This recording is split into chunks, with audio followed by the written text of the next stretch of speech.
Émission spéciale élection législative sur Sensation Essonne en partenariat avec le Républicain de l'Essonne.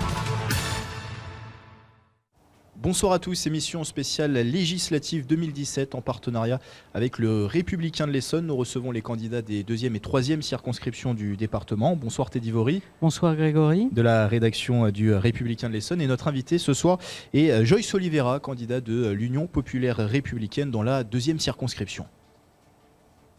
Joyce Oliveira, bonsoir. Bonsoir. Merci d'avoir accepté notre invitation. Alors avant de développer les thèmes que l'on a prévus pour cette interview, on va apprendre à mieux vous connaître. Votre portrait par Maxime Abolin de la rédaction de Sensation Essonne. Et Joyce Oliveira, vous êtes né en 1980 à Tours, vous avez donc 35 ans, vous êtes marié et père d'un enfant. Si vous n'êtes pas né dans le 91, vous y avez vécu toute votre vie, d'abord à Mency lors de votre enfance et depuis 2007 dans la commune de Breuillet. Après l'obtention d'un BEP électronique à Étampes, vous intégrez rapidement le monde du travail. En 2000, vous êtes embauché comme opérateur de fabrication, puis vous devenez technicien multilocation ou encore électromécanicien. Vous êtes aujourd'hui technicien itinérant pour une société dans le département. Vous tenez également votre propre entreprise pour des prestations dans le monde de l'événementiel. Cette campagne législative est votre première expérience politique. Vous décidez de vous présenter suite à l'appel lancé aux adhérents de l'UPR, mais aussi par conviction. Joyce Oliveira, vous êtes candidat de l'Union populaire républicaine aux élections législatives de la 2e circonscription de l'Essonne. Stéphane Miséré est votre suppléant. Portrait signé Maxime Abolin. Alors Joyce Oliveira, nous avons défini 3 thématiques importantes pour la circonscription qui s'étend, je le rappelle, d'Étampes à Mency en passant par Milly-la-Forêt et Méréville. Ces thèmes, ce sont l'agriculture, l'économie et les transports. Nous allons en parler dans un instant. Avant de commencer ces thèmes locaux, première question d'ordre national. Vous êtes élu demain. Comment allez-vous vous positionner dans cette Assemblée nationale? Totale opposition à Emmanuel Macron ou peut-être des réponses positives à d'éventuelles mains tendues par le président de la République? Comment vous allez vous positionner? Alors, moi, je vais me positionner déjà par rapport aux idées du parti qui sont assez claires, nettes et précises, qui ne sont pas non plus fermées. On n'est pas un parti extrémiste dans le sens où on ne va pas aller, si on a des élus donc, à l'Assemblée nationale, dire non à tout. Il y a des points qu'il faut effectivement travailler dans le programme de M. Macron. Le problème, c'est qu'on aimerait se poser en garde-fou face aux éventuels problèmes que ça pourrait causer.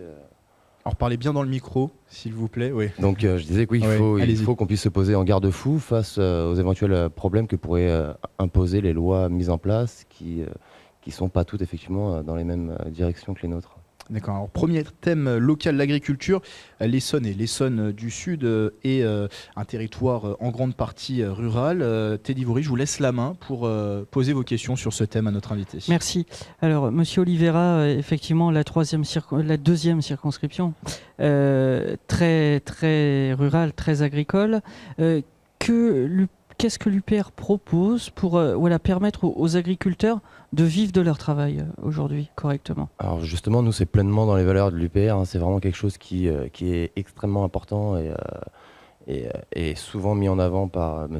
Asselineau lors de ses conférences, qui nous explique donc, les difficultés qui sont subies. Même ne serait-ce que dans l'Essonne, j'ai regardé, je me renseigne, malgré que je sois salarié, je m'intéresse énormément aux problèmes rencontrés plus localement. Et effectivement, on a en 30 ans perdu, tous les 10 ans en fait, on perd la moitié de nos agriculteurs. Donc on est sur des grandes surfaces quand même au niveau des plateaux, on fait énormément de céréales donc ici. Et le problème ne se pose pas que localement, le problème de l'agriculture il est assez national. Donc, et ça c'est quelque chose qu'on aimerait défendre quand on sera éventuellement en possibilité de le faire. Donc pour moi, les points importants à l'heure d'aujourd'hui, c'est de pouvoir assurer une vie décente à nos agriculteurs. Et on est une bonne partie d'entre nous à en avoir dans notre famille.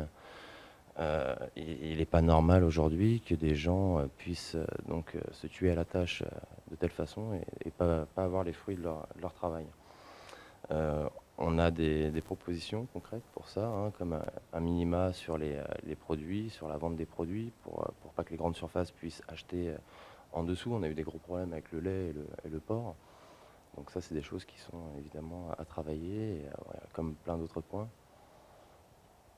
Je sais sais pas si vous avez des précisions peut-être. Si vous On va peut-être passer au deuxième Ouais, thème parce que c'est vrai que le temps court vite dans cette Ouais, émission. ok, On est sur de courts entretiens. Alors le deuxième thème, après l'agriculture, on voulait parler avec vous d'économie. Alors plusieurs grands groupes sont implantés sur le territoire de la deuxième circonscription, notamment sur le secteur d'Étampes. Je pense à Forestia par exemple. Teddy, c'est de nouveau à vous. Effectivement, sur cette circonscription plus campagnarde, préserver également le commerce et l'artisanat. Qu'est-ce que l'UPR propose pour les petites entreprises et les petits commerces? Alors, très personnellement, déjà, je suis fils de commerçante, donc je sais exactement de quoi on parle. Mon beau-père est entrepreneur aussi, comme moi-même. Donc, on est conscient qu'il y a des difficultés dans le monde du travail général. Et pour nous, la priorité, je suis conscient qu'il y a aussi des grosses sociétés comme Forestia. J'ai travaillé très longtemps à Altis, qui était Altis à l'époque, qui était IBM il y a encore plus longtemps. Donc, qui ne fait que changer de nom, réduire ses effectifs. Donc, je pense que malheureusement, les lois ne sont pas forcément faites pour les TPE-PME. Et quand on voit le résultat de multinationales, Forestia n'en est pas une, donc c'est une société qu'on est capable d'aider. Donc adapter les lois aux TPE et aux petits commerces? Il faut absolument réduire les charges sociales patronales, mais en parallèle donner envie aux gens d'aller travailler, parce que rester chez soi et toucher 900 € et puis aller travailler en gagner 1100, c'est pas compréhensible, hein. Il suffit de se payer le repas le midi et puis le transport, et on est tout de suite presque perdant, hein, j'ai envie de dire.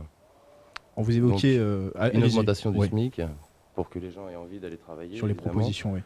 Sur les propositions, pour les employeurs, pareil, plutôt que de parler d'aider tout le temps à licencier leur effectif, on préférerait les aider à embaucher. Je pense que n'importe quel patron préfère embaucher que licencier. Donc il faut pouvoir les aider, donc il faut pouvoir leur proposer des actions concrètes. Nous, on leur proposerait, si on est élu, de baisser. Donc j'ai noté les chiffres, je vais reprendre mes chiffres pour ne pas me perdre, hein, c'est une première évidemment. Donc à partir du CDD, parce qu'on a beaucoup aujourd'hui de sociétés qui ont besoin d'un système malléable, le CDD le permet.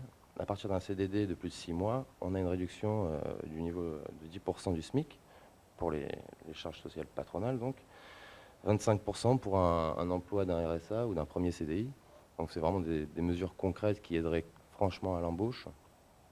Et puis après, si on ne réduit pas les charges sociales patronales, quoi qu'il en soit, et évidemment dans la loi du travail, dans la loi du Code du travail qui va être remaniée, j'espère que les TPE-PME seront mises en avant parce que ce qu'on voit, le résultat, c'est que les multinationales qui profitent des lois assez complexes, en plus souvent pour en bénéficier. Donc on aimerait un peu ramener les choses à la source. Alors passons au dernier thème, l'émission arrive bientôt à son terme. Le dernier thème, on parlait économie, on a évoqué l'emploi, forcément un dernier thème qui en découle, ce sont les transports primordiaux pour le déplacement des habitants. La deuxième circonscription est traversée par 2 lignes de train, le RERC et le RERD, et 3 axes importants routiers que sont les autoroutes A10, A6 et la route nationale 20. Teddy, je vous redonne une dernière fois la main. Ouais. Des transports en commun, RERC, RERD, malheureusement souvent défaillants, des axes routiers souvent saturés. Là-dessus, quelles propositions pour l'UPR pour avoir des idées pour faciliter les déplacements? Alors faciliter les déplacements, déjà en fonction de ce qui a été fait par le syndicat des transports, c'est assez compliqué parce qu'il nous propose un projet donc, où on a 80% mais du département complet qui est mécontent de ce qui va être proposé, le STIF donc.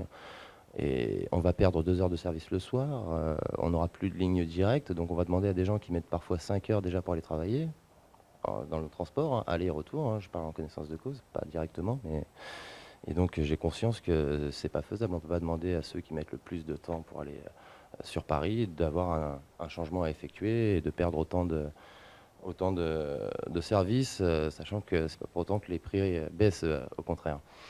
À côté de ça, la gratuité de l'autoroute A10, je sais que je ne suis pas le seul à le défendre. C'est pas un sujet récent, hein, c'est pas nouveau.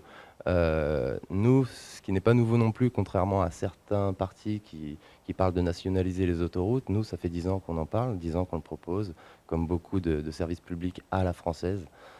C'est bien un mot d'ordre et on se rend bien compte aussi des fois dans les problèmes techniques de maintenance que ça peut engendrer d'aller embaucher ou sous-traiter des personnes moins formées que des gens de carrière.